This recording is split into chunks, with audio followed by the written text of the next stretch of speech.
GoPurumTV.com நேயர்களுக்கு வணக்கம். அம்பாளின் அழகின் அலைகள் எனப்படும் இந்த சௌந்தரிய லஹரியை நம்முடைய பூர்வ புண்ணியங்களால் நாம் தொடர்ந்து அனுபவித்து வருகிறோம். இந்த ஒரு எபிசோடில் நம்ம 44வது ஸ்லோகத்தினை பார்க்க போகிறோம். நான் சொன்னது போல் 42, 43 நம்ம அம்பாளுடைய அந்த கிரீட வர்ணனை, அதுக்கப்புறம் அம்பாள் கிரீடம் இல்லாமல் இருக்கும்போது அவளுடைய தலை முடி எப்படி இருக்கும், அவளுடைய அந்த கேசங்களுடைய அழகு, இதை ஆச்சாரியர் எப்படி வர்ணித்தார் என்று பார்க்கிறோம். இப்போ அடுத்ததாக அவர் எதை வர்ணிக்க போகிறாராம்? வகிடை வர்ணிக்கிறார். அம்பாள் அந்த கேசங்களை 2 பிரிவாக எடுத்து நடுவில் வகிடு எடுத்திருக்கிறாள். அந்த வகிடை வர்ணிக்கிறார். இப்போ கேசத்தில் நேராக அவர் நெற்றிக்கோ கண்களுக்கு போயிருக்கலாம் இல்லையா? அந்த மாதிரி பண்ணலை. அவர் ரொம்ப ஒரு அணுவாக வர்ணிக்கிறார். இப்போது அந்த சீமந்த சரணின்னு சொல்கிறோம் வகிடு அப்படிங்கிறது. அந்த தேவியின் வகிட்டின் மகிமையை இந்த ஸ்லோகத்தில் கூறுகிறார். அதில் இதில் உட்பொருள் என்ன கூறுகிறார்கள்னால், இந்த தேவியின் இந்த வகிடினை அவன் எந்த ஒரு சாதகன் தியானிக்கிறானோ அவனுக்கு யோகம் க்ஷேமம் 2ம் கிட்டும் என்கிறார். யோகம் என்றால் நமக்கு தேவையான வஸ்து நம்மை சேருவது யோகம். க்ஷேமம் என்றால் இருக்கக்கூடிய சௌகரியங்கள் காப்பாற்றப்படுவது க்ஷேமம். இந்த யோகம் க்ஷேமம் 2ம் அமைந்து வரும் தேவியினுடைய இந்த சீமந்த சரணியை தானித்தால் அப்படின்னு ஆச்சாரியர் கூறுகிறார். இதுக்கு ஒரு பலனும் கூறுகிறார். இந்த உடல் நலக்குறைவு, எந்த விதமான உடல் நலக்குறைவு இருந்தாலும் அது சரியாகும். ஹிஸ்டீரியா என்கிற நோயிலிருந்து நிவாரணம் வரும் என்று சொல்கிறார். இதற்கு பலன் சொல்லும் பொழுது இந்த ஸ்லோகத்தை எப்படி ஜபிக்க வேண்டும் என்கிற அந்த முறையும் கூறுகிறார். இப்போ நம்ம முன்னாடி ஸ்லோகத்தில் பார்த்தோம். ஒரு ஸ்லோகத்தில் என்ன சொல்கிறார்? அந்த 12 சூரியர்களும் அம்பாளுடைய அந்த கிரீடத்தில் உட்கார்ந்துருக்கிறார்கள் அப்படின்னு சொல்கிறார். இன்னொரு ஸ்லோகத்தை சொல்கிறார், இந்திரனுடைய தோட்டத்தில் இருக்கிற அந்த அல்லி மலர்களுக்கு உண்டான மனமே அம்பாள் தலையிலேருந்து அது எடுத்துகிட்டு போகிறதான் அப்படின்னு சொல்கிறார். இப்படியே உத்பிரேட்ச அலங்காரம் பண்ணி கொண்டிருப்பவர் எதனால் பண்ணுகிறார் என்றால், இந்த நக்கீரர் ஏன் அந்த மாதிரி ஒரு சண்டை போட்டார் அப்படின்னு சொல்லிட்டு நமக்கு பின்னாடி நம்ம பார்த்தோன்னாக்கா, இந்த கவிஞருக்கு ஒன்று தெரியுமா, நல்லா சிவனை எப்படியான வர வைக்கணும் நம்ம முன்னாடி அப்படின்னு. அதுக்கு என்ன பண்ணனா, சில பேர் வான்னு சொல்லிட்டு தவம் இருந்தால் வருவாங்க, சில பேர் வம்பு கிழித்தா தான் வருவாங்க. நம்மளுடைய நேச்சர் என்னென்னா, ரொம்ப உயர்ந்த ஒரு ஆன்மீக நெறியில் இருப்பவர்கள் கூட அவர்களிடம் போயிட்டு, நான் ஒரு சுவாமிஜி ஒருத்தர் இருந்தார், ரொம்ப நன்னா பாடினார், ரொம்ப அற்புதமான ஒரு பாடல் பாடினார். நான் கொஞ்ச நேரம் கழித்து அவரை பார்த்தப்போ எனக்கு ரொம்ப பிடிச்சிருந்தது அந்த பாட்டு அப்படின்னு சொன்னேன். நான் பாடினேனா? நான் அங்கே இல்லவே இல்லையே அன்றைக்கி அப்படின்னார். நாங்கள் இல்லவே இல்லையே. இல்லை, நான் உங்களை தானே பார்த்தேன் அப்படின்னேன். இல்லையே, நான் அங்கே இல்லவே இல்லையே அங்கே அப்படின்னார். சரி, நீங்கள் சும்மா விளையாட்டுக்கு சொல்கிறேங்கோ. இல்லை நான் பாடலை அப்படின்னார். ஓகே, நான் பாடலை, என்னுடைய குருநாதர் பாடினார். அப்போ நமக்கு ஒருத்தர் புகழாரம் சூட்டும் பொழுது நம்ம உடனே அதை கொண்டு நம்மளுடைய குருநாதர் சரணங்களிலோ நம்ம எந்த கடவுளை வழிபடுவோமோ அவளால் எனக்கு இந்த பெருமை வந்தது, அவருடைய அந்த ஒரு கிரணங்கள் நம்ம மேலே பட்டதுனால நாம் ஒளிர்கிறோம் அப்படின்னு அந்த பெருமையை நம்ம அவருடைய பாதங்களில் இடக்கூடிய அந்த பக்குவத்தை நம்ம வர வச்சுக்கலாம்.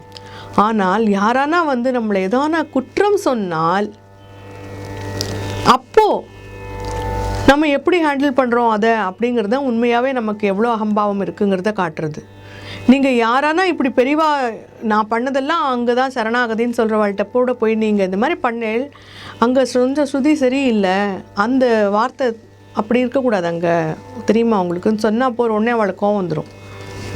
உனக்கு தெரியுமா, ரொம்ப தெரியுமா அப்படின்னு. ஸோ இது நமக்கு தான் வருமா பார்த்தா, சிவனும் இதுக்கு எக்ஸ்க்ளூஷன் கிடையாது.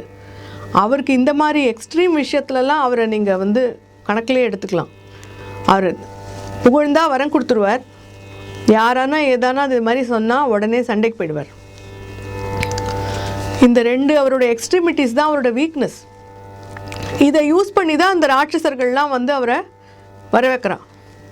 இப்போ இவர் கவிஞர் பார்த்தாரு, பாவம், இப்போ எவ்வளோ நாள் தான் இவரை பாடுறது, கூப்பிட்டா வரமாட்டேங்கிறாரு, சரி நீ பம்பு கிழித்தா தான் வருவேன் அப்படின்னு சொல்லிட்டு இந்த மாதிரி ஒரு ஏடா கூடமாக ஒன்று பாடுறது.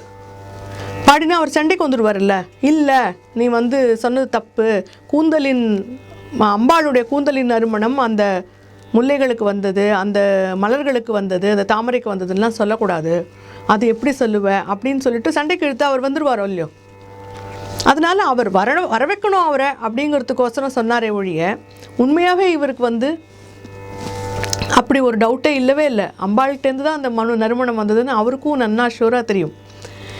இப்போ அதே மாதிரி அடுத்த ஒரு விஷயத்தை சொல்கிறார். இது இன்னுமே கொஞ்சம் அதிகமாக இருக்கும் பார்த்தா. அம்பாளுடைய முகம் என்கிற அந்த அழகு வெள்ளம், அந்த அழகு வெள்ளத்திலிருந்து அந்த மகிழு என்கிற ஒரு சீமந்த சரணி என்பது ஒரு சின்ன ஒரு அதிலிருந்து வரக்கூடிய ஒரு வாய்க்கால் மாதிரி பிரிந்து போகிறதாம். இந்த ஸ்லோகத்தை முதலில் பார்க்கலாம். தனோது க்ஷேமம் நஸ்தவ வதன சௌந்தர்யலஹரி பரிவாஹ ஸ்ரோதஹ சரணிரிவ சீமந்த சரணிஹி வஹந்தி சிந்தூரோ பிரபல கபரி பாரதிமிர த்விஷாம் பிருந்தைஹி பந்தீக்ருதமிவ நவீனார்க்க கிரணம். அம்பாளுடைய அழகு வெள்ளத்திலிருந்து மேலெழுந்து வந்த ஒரு வெள்ளத்தின் ஒரு பெருக்கு போல அவளுடைய அந்த சீமந்த சரணி வகுடு என்பது இருக்கிறதாம். அந்த வகுடில் அம்பாள் குங்குமத்தை நிறைத்திருக்கிறது எப்படி இருக்கிறதாம். அந்த இளஞ்சூரியனை அவளுடைய அந்த கேசங்களான அந்த கருத்த மேகங்கள் சூழ்ந்து இருக்கிறதாம். அந்த கீற்று ரெட்டாக இருக்கிறது எப்படி இருக்கிறதா, அந்த இளஞ்சூரியனை சூரியனுடைய எதிரிகள் எல்லாம் சேர்ந்து அவனை சிறைப்பிடித்து வைத்திருப்பது போல இருக்கிறதாம். இந்த ஒரு விஷயத்தை எந்த ஒரு சாதகன் விஷுவலைஸ் பண்ணி அனுபவிக்கிறானோ அவனுக்கு இதை ஒரு தியானத்தின் ஒரு நிலை என்றே சொல்கிறார். ஏன்னா அம்பாள் முழுக்க டக்குன்னு முன்னாடி வந்துட மாட்டாளாம். ஏன்னா அவளுடைய அந்த ஒளியையும் அவளுடைய அந்த பிரகாசத்தை தாக்கு பிடிக்கக்கூடிய சக்தி நமக்கு இல்லையாம். அதனால் வரத்துக்கு முன்னாடி அங்கேருந்து ஒரு சின்னதாக ஒரு மெசேஜ் கொடுப்பாளாம். அப்போ எப்பயானா ஒரு தடவை ஒரு சின்ன மின்னல் போலோ, அந்த சூரியன் அந்த சிறைப்பிடிக்கப்பட்டது போல் அந்த ஒரு கீற்று போலோ, அந்த இளஞ்சூரியனை போலையோ அவளுடைய தோற்றம் நமக்கு ஆரம்பத்தில் கொஞ்சம் நேரம் தான் தெரிய ஆரம்பிக்குமா. அந்த கொஞ்சம் நேரத்தை நமக்கு கொடுக்கும்போது அந்த மிகப்பெரிய அந்த ஒளி வெள்ளமாக அவள் நமக்கு முன் தோன்றும் பொழுது அந்த ஒளி வெள்ளை தாங்கக்கூடிய சக்தி நமக்கு வர வேண்டும் என்பதற்கு ஒரு இது ப்ரிப்பரேஷன் மாதிரி. அது அப்படி அந்த கீற்று வரும்போது நமக்கு என்ன தெரியணும், நம்மளை நம்ம இந்த எக்ஸ்ட்ரிமிட்டிஸ், இந்த கோபத்தினுடைய அந்த எக்ஸ்ட்ரிமிட்டிஸ்லேருந்து நம்ம விடுவித்து நம்ம சமன்பாட்டுக்கு வந்தால்தான் நம்மளால் அம்பாள் அப்படி ஒரு ஒளி வெள்ளமாக நம்மளோட வரும்போது நம்மளால் அவளுடைய அந்த ப்ரெசன்ஸை நம்மளால் தாக்கு பிடிக்க முடியும்.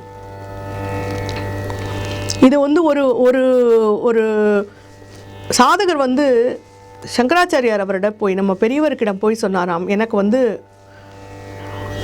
எனக்கு அந்த சக்கரத்தில் விசுத்தி ஆக்ஞா சக்கரத்தில் அந்த அம்பாளுடைய தரிசனம் வேண்டும் என்று.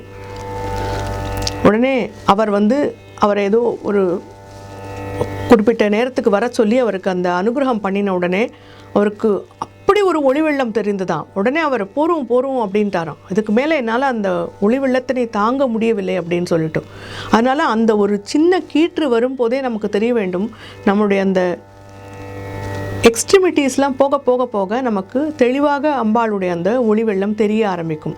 அதனால் இந்த ஒரு ஸ்லோகத்தினை தியானிப்பவருக்கு இந்த ஹிஸ்டீரியா அப்படிங்கிற நோயிலிருந்து விடுதலை வரும். அதை எப்படி தியானிக்க வேண்டும் என்றும் சொல்லியிருக்கிறார்கள். 12 நாள் 1000 முறை தேங்காய், வெற்றிலை பாக்கு, பொங்கல், தேன் இவற்றை நிவேதனம் பண்ணி இந்த ஸ்லோகத்தினை தியானிப்பவர்களுக்கு இந்த மாதிரி ஹிஸ்டீரியாங்கிறது பேசிக்கலி ஒரு எக்ஸ்ட்ரீம் விதமான ஒரு கோபத்துக்கு போகக்கூடிய அந்த ஒரு தன்மை, ஒரே விஷயத்தை திரும்பவும் எடுத்துக்கொண்டு அந்த மாதிரி நோயிலிருந்தும் விடுதலை கிடைக்கும் என்கிறார்கள். இதை சில பேர் பிரயோகப்படுத்தினவர்கள் என்னிடம் பகிர்ந்து கொண்டார்கள். இந்த ஸ்லோகத்துக்கு உண்டான பலன்கள் நிச்சயமாக உண்டு. நம்பிக்கையோடு அதை செய்பவர்களுக்கு நிச்சயம் உண்டு. இப்போ அடுத்ததாக இந்த ஸ்லோகத்தினுடைய ஒரு தமிழில் பாடலை பார்க்கலாம். ஜெய கௌரி தாயே அம்மா, ஜெகமதில் இருள் போக்க வந்த அணியே அம்மா. ஜெய கௌரி தாயே அம்மா, உன்முகத்தின் அழகலைகள் பொங்கி வழிந்தோடி உதித்தெழும் சூரியன் போல் நெற்றி மகிழாக கண்ணங்கருத்த குழல் கதிரோனை சிறை பிடிக்கும் காட்சியதோ மன இருள் நீக்கி அருள் பொங்கிடவே. ஜெய கௌரி தாயே அம்மா, ஜெகமதில் இருள் போக்க வந்த அணியே அம்மா. ஜெய கௌரி ஜெய கௌரி ஜெய கௌரி தாயே அம்மா.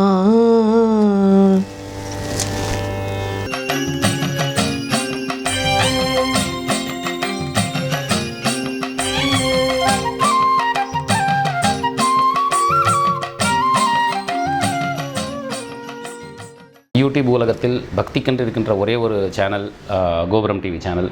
இதில் பக்தி மட்டும் இல்லை, பல விஷயங்களை சொல்கிறாங்க. அதில் முக்கியமாக நாயன்மார்களின் அருள் வரலாறு, ஷீரடி சாய்பாபா அவர்களின் வரலாறு, 12 ஆழ்வார்கள் பற்றிய தொகுப்பு, மகா பெரியவர் பற்றிய ஆய்வுகள், ஜோதிடம் ஒரு ஆய்வு, அப்புறம் ஆன்மீக அதிசயங்கள், இது அனைத்தும் ஒவ்வொரு நேரத்துலையும் அவங்க டெலிகாஸ்ட் பண்ணுறாங்க. இந்த பிஸியான காலகட்டத்தில் நீங்கள் இதெல்லாம் பார்க்கணும். ஏன்னா நமக்கு தேவை எதையும் கொண்டு போகிறதில்ல, கொண்டு போவது இறையருளை மட்டும்தான். இறையருளை கொண்டு போகணும்னா இதெல்லாம் பார்க்கணும், இதை பற்றி தெரிஞ்சுக்கணும். ஸோ இறைவன் நன்றி ஒரு அணுவும் அசையாது. ஸோ தயவு செஞ்சு எல்லோரும் கோபுரம் டிவி சேனலை சப்ஸ்கிரைப் பண்ணுங்கள், லைக் பண்ணுங்கள், ஷேர் பண்ணுங்கள். விதம் விதமான பக்தி நிகழ்ச்சிகளை உங்களுக்காக தந்து கொண்டிருக்கிறது உங்கள் கோபுரம் டிவி. உங்களுக்கு பிடித்த நிகழ்ச்சிகளை லைக் செய்யுங்கள், உங்களுக்கு பிடித்த மாணவர்களுக்கு ஷேர் செய்யுங்கள். மேலும் சப்ஸ்கிரைப் செய்வதோடு மட்டுமல்லாது அருகில் இருக்கும் பெல் பட்டனை கிளிக் செய்து கோபுரம் டிவி நிகழ்ச்சிகளை உடனுக்குடன் தெரிந்து கொள்ளுங்கள். மற்றும் ஒரு மகிழ்ச்சியான செய்தி, கோபுரம் டிவி ஆப்பை கூகுள் பிளே ஸ்டோரில் ஃப்ரீ டவுன்லோட் செய்து கோபுரம் டிவி நிகழ்ச்சிகளை தொடர்ந்து கண்டுகளியுங்கள், பாருங்கள், ரசியுங்கள், பரவசமடையுங்கள். gopuramtv.com. பக்திமயம்.